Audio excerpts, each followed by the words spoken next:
meeting that I went up to Tampa, Florida, and I saw average people earning these above average incomes. And then there was a conference coming up that month up in Asheville, North Carolina at the Grove Park Inn. Anybody ever heard of this place? And I remember I wanted to go to this conference, but I didn't have the money for the plane ticket, and I didn't have the money for the hotel. And I remember all excuses are equal. You know, Jeff, you can make money or you can make excuses, but you can't make both. And I remember driving up to that conference, sleeping in my car, working out in the gym, taking a shower, putting the one suit on that I had, that skinny little red tie, sitting in the front row, hearing the stories. And I was moved emotionally. And I left that conference. I remember getting in the car, driving home from North Carolina back to Sarasota. And I was crying these tears of joy. And I thanked the good Lord. I said, thank you, God, for answering my prayers. Thank you for giving me this opportunity. And I'll never forget where I came from. Why am I here tonight? To pay it forward. It's out of inspiration, not desperation. That's why I'm here tonight. So I remember coming home from that. You know, we tear up that list of excuses. You're too young. You don't have any experience. You don't have any education. You know, this is not, your sponsor quits. All these excuses. And I remember sitting down, and one of the best recruiting tools you can have in this business is a mirror. And I remember saying, you know what? Don't look up line. Don't look down line. Look in the mirror. If it's to be, it's up to me. And I said, you know what? I'm going to go to work on myself. And I'm going to lead by example. Be the best distributor in my organization.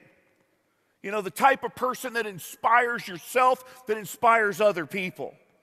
Employing yourself, holding yourself accountable, having very high standards. And I went to work and I started sharing a product, sharing an opportunity with consistency of discipline on the paying activities over and over and over again. And anything you do consistently long enough, you get better and better at doing it. I'll never forget, I met a guy named Zig Ziglar. Anybody heard of a good old boy named Zig? Zig said to me, he said, Jeff, if you help enough other people get what they want out of life, you'll have everything you want out of life. So my focus was not on me. My focus was on going out there and caring more about the customers and the results they got more so than the income I was earning. The focus was helping those new distributors, getting off to a fast start and helping them. And you go into a relationship to give, not to get.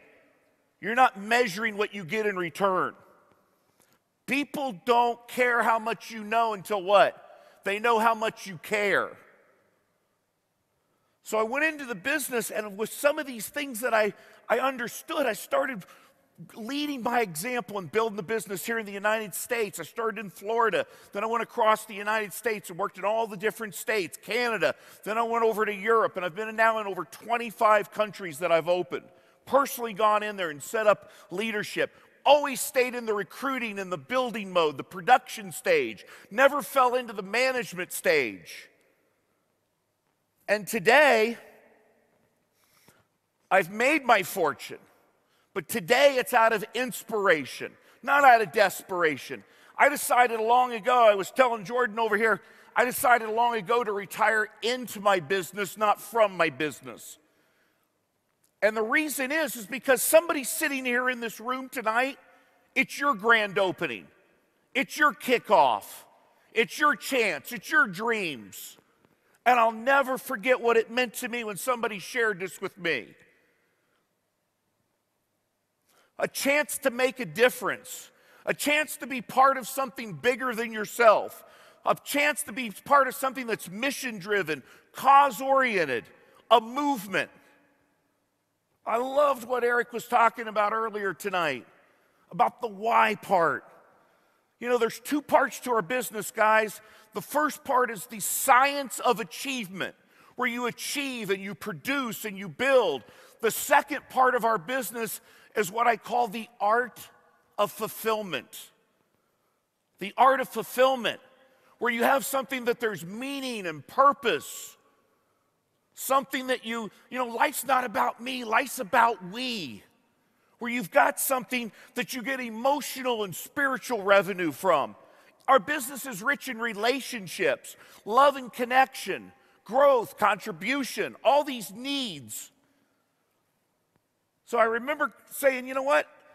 To stay in this business and to keep paying it forward.